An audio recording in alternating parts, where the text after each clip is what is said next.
Welcome back to All This Math. This is Professor Parker, and we're about to get into some Eureka Squared curriculum problems. All right, now let's see what we got. This means grade 5, module 2, topic B, lesson 5. All right, now the title of this lesson, I didn't write it on the board because it was going to take up a whole lot of space, but I'll read it to you. And it can also be found inside the description notes underneath of the video on YouTube anyway. Lesson 5 says to add and subtract fractions with related units by using pictorial models. Add and subtract fractions with related units by using pictorial models. So that sounds like a whole lot, but I'm gonna break it down and make it real simple for you, right? So we're basically just adding and subtracting fractions. In this case, this is an example of subtraction, 3/4 minus 4/16, right? With related units. Now we gotta talk about what is a related unit. Like a lot of times, you might be introduced to terms in math and somebody might just say it and assume that you know what it means. You might not know what it means. So if you're a student watching this, young person, make sure you raise your hand in class and say, listen, excuse me, what does that mean? What is a related unit? What is the definition of a related unit? Make sure you know your vocabulary terms in math, all right? It makes things a lot easier, I promise you, right? So related units are fractions that have denominators that are either factors of each other, one is a factor of the other, or one is a multiple of the other. And I mean, both happen simultaneously anyway. For example, 3/4 and 4/16 are related units. Why? Because 4 is a factor of 16, meaning 4 times a whole number gives you 16. 4 times 4 equals 16. That's why 4 is a factor of 16. At the same time, 16 is a multiple of 4 because you can multiply 4 by some number, in this case 4, to get 16. So make sure you understand the definition of a factor and the definition of a multiple. That's going to help you a whole lot too. So we know what a related unit is, right? A related unit is when our denominators, right? Not the numerators. Numerators up top, denominators are down bottom. Related unit is when our denominators are, one is a factor of the other and one is a multiple of the other. So 4 is a factor of 16. 16 is a multiple of 4. So make sure you know what factors and multiples are by definition and you can identify them when you see them.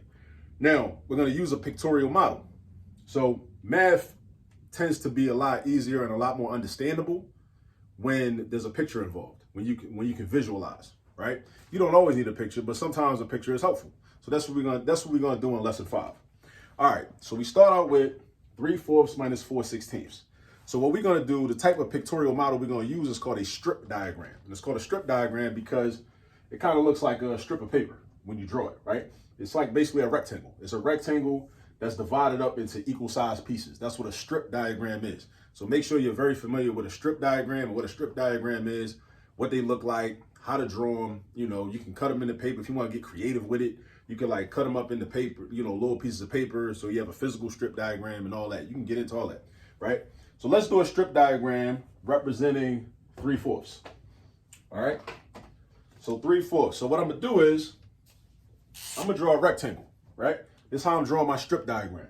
And then I'm going to show you how, well, first let me back up a little bit. What's the purpose of all this? The purpose of this is, in order that we are able to do subtraction, we need common denominators. Right now, we can't subtract this because this is a 4 and this is a 16. We can't do that, all right? We can't add if our denominators are different. You can multiply or divide fractions, but that's not what we're doing right now. You can multiply or divide fractions if your denominators are different. They could be whatever they want to be.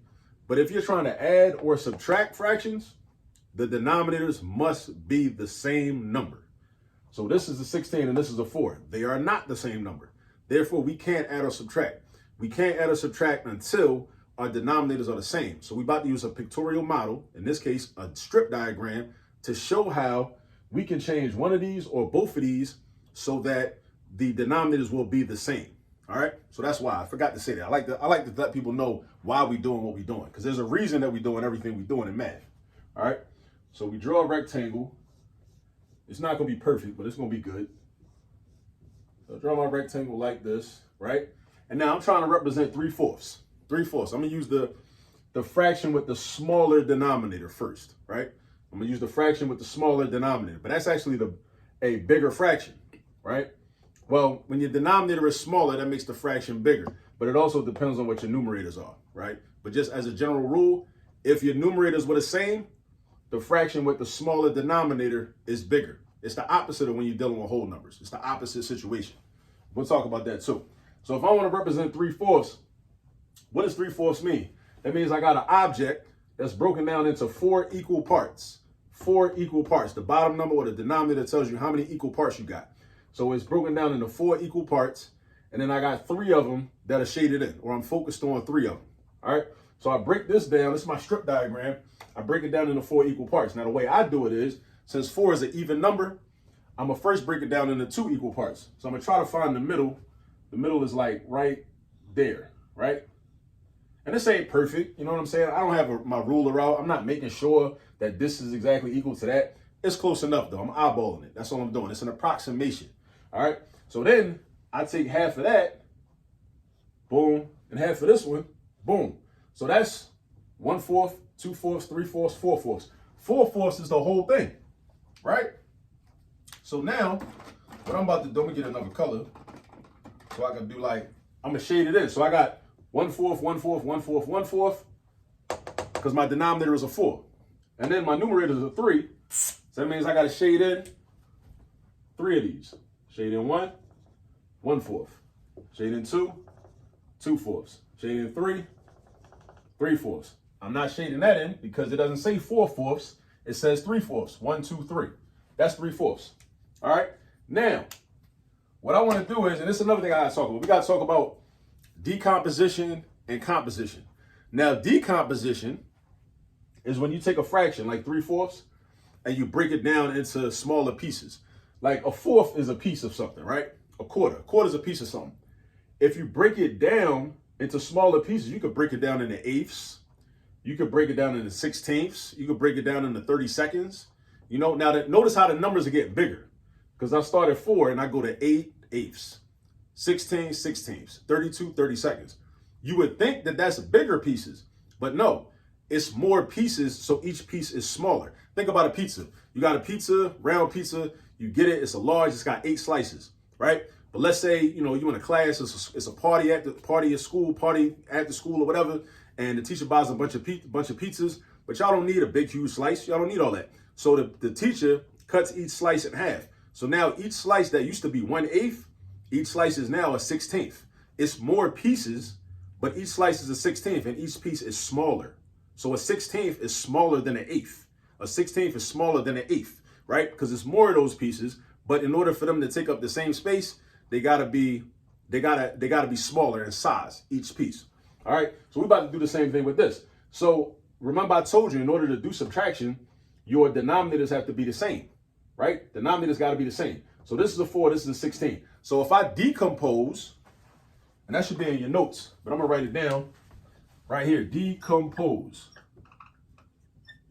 Right? That's a concept you're gonna study in biology too when you take science, right? Decomposition, right? That means I make this fraction I break it down into smaller pieces. So if I want to break these fourths into 16ths, that helps me because these are already 16ths. And in order for us to do subtraction, we need to have the same denominators. So if I'm breaking down quarters into 16ths, I say to myself, okay, well, how many pieces do I have to break each of these fourths down into in order to make 1/4 into a certain amount of 16ths? I got to break them down into 4 pieces, right? Because 4 times 4 is 16. So that means each of these pieces gets multiplied by 4. Each of these pieces gets multiplied by 4. So my denominators will match up. Right? Each of these pieces gets multiplied by 4. Now I forgot to do something. Let me do this up here, right? So this is 3/4. So I need to represent the fact that that's 3/4, right? That's 3/4. From here to here is 3/4. 1/4, 1/4, 1/4. That's 3/4, right? Now, but like I said, I need to break each of these up into 4 pieces because then I'm gonna have 16ths. So what I do is I just do that. I break them up, draw a line down the middle, half of that, half of that. Go over here, line down the middle, half of that, half of that. Go over here, line down the middle, half of that, and half of that. Now, you might be thinking, oh, I can just stop right there because we don't even care about this one. This is a fourth that we don't care about, but you still got to break the whole thing into 16ths. So half of that, we'll line down the middle, half of that, and half of that. Now I got 16 pieces. I just made 16 pieces, right? I made 16 pieces. Now, so this was a fourth before. This was another fourth. This was another fourth. and this was another fourth, right? But I broke each of those fourths down into fourths into 4 equal pieces. So now I got 16 pieces altogether. And if you don't believe it, let's count them. So you remember we had 4 pieces. 1, 2, 3, 4. Now I got 1, 2, 3, 4, 5, 6, 7, 8, 9, 10, 11, 12, 13, 14, 15, 16. So now what does this tell us? This tells us that, and now, how many of these 16ths, because each of these pieces is 1/16, the little pieces, right? The bigger pieces were 1/4. The little pieces are 1/16. The bigger pieces are 1/4. The little pieces are 1/16. So how many of these pieces are shaded in red? 1, 2, 3, 4, 5, 6, 7, 8, 9, 10, 11, 12. So what does that tell us? That 3/4 is equivalent to, or can be renamed, right? Renamed, you know what I'm saying? Kind of like how Stokely Carmichael, this brother right here, renamed himself to Kwame Ture in 1973, right?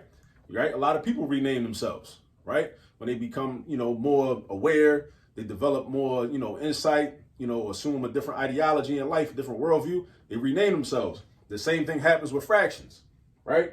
We rename 3/4 to 12/16. That's what we do. 3/4 is the same thing as 12/16. And this pictorial representation lets us see that and lets us visualize that, right? So when I was young in elementary school, we didn't do all this, right? And I wish we had, looking back on it, I wish we had done all this because we was just all in the numbers. We just dealt with the numbers, figure out what the LCD is, change the denominators so we can add or subtract. But I mean, that was abstract. I mean, I memorized that, knew how to do it and everything. That was cool. But I wish I had learned this way also so that I'd be able to better, I would have been when I was younger, been able to better understand and visualize what's really happening when you're changing these numbers. Because when you change 3/4, now we know that 3/4, because we can look at it and see, right? 3/4 is the same as 12/16. Because I took each of the fourths and I cut them up into 4 equal pieces. So that means this is 4 pieces, this is 4 pieces, this is 4 pieces. That's 12 pieces altogether. But they're smaller pieces because they're only 16ths. So I took the fourths and broke them down into 16ths. So I decomposed them. And it's called decomposing because I made each piece smaller. I made each fourth smaller, right, into 4/16ths, right? I broke them down into smaller pieces, right? So now what I could do if I want to subtract, I change this 3/4 into 12/16ths because I know that 12/16ths and 3/4 are the same thing because I'm looking at it right here, right? And then I subtract and I got 4/16ths, right? And then I could do 12 take away 4. Now I can subtract because my denominators are the same now. My denominators are the same now. So now I can subtract. So now I got 12 take away 4. That gives me 8 because I know my subtraction facts, right? And that gives me 8/16. So that's how many 16ths is left when I have this many 16ths, which is 12. And then I take away this many 16ths, which is 4. 12 take away 4 leaves me with 8. I got 8/16 left over. And if we want to reduce this, we will reduce this to 1/2. If we understand factors, and greatest common factors, because the greatest common factor out of 8 and 16 is 8, right? Because 8 divided by 8 is 1, and 16 divided by 8 is 2. So that's where the 1 and the 2 come from. So whenever you're doing math, make sure you know where every number comes from. Don't just let, teachers be up there just like writing numbers on the board, and you don't speak up if you don't understand. Like if you don't understand where this 1 came from, it's your responsibility to raise your hand and speak up. And it's like, listen, can you tell me where that 1 came from? What happened to the 8? Well, we did 8 divided by 8 and 16 divided by 8 to get 1/2. Now, why do we divide by 8? Because that's the biggest number that both of these numbers can be divided by evenly with no remainder. All right? So that's how we get 1/2. So that's the difference. Difference is the term we use to describe the answer when we're doing subtraction, right? That's the difference between 3/4 and 4/16. So this right here, this shows you a picture, right, of what's happening. So, because somebody could tell you that 3/4 is equivalent to 12/16, that's cool, but this is a picture of it. And we use the strip diagram to show the picture, all right? And that's basically part of lesson 5. Lesson 5, again, we add and subtract fractions. In this case, we subtracted. fractions with related units using pictorial models. All right. And in case anybody's wondering who these people are on my sweatshirt, we got Mandela. Of course, that's Winnie and Nelson Mandela from South Africa, activists. We got Nkrumah, Kwame Nkrumah, leader of Ghana in West Africa back in the day. He actually studied in Pennsylvania, went to Lincoln, right? Came to the United States and went to Lincoln University in PA. We got Lumumba, Patrice Lumumba, who was a leader of the Congo, which is a large nation in the central part of Africa. We got Sankara, which is Thomas Sankara. Thomas Sankara was a leader in Burkina Faso, which is a country just north of Ghana, right, where Kwame Nkrumah was at, right? And we got Steve Biko. Steve Biko was a young activist in the 1970s and 1980s that was also in South Africa, but he was younger. He was in the mix years after Nelson Mandela, while Nelson Mandela was incarcerated for like 27 years. So Mandela was still like in jail when, Biko was out, being active and whatnot in the late 70s, I want to say. And then we got Kuti, which is Fela Kuti. Fela Kuti was an artist, musician, probably very influential to what we know as Afrobeat today. You know what I'm saying? So definitely some people to know about, do some research on. But yeah, so grade 5, module 2, topic B, lesson 5, pictorial models, strip diagrams, figuring out how to make 3/4 an equivalent fraction that has the same denominator as the other fraction. All right. I'll see you on the next video. Peace.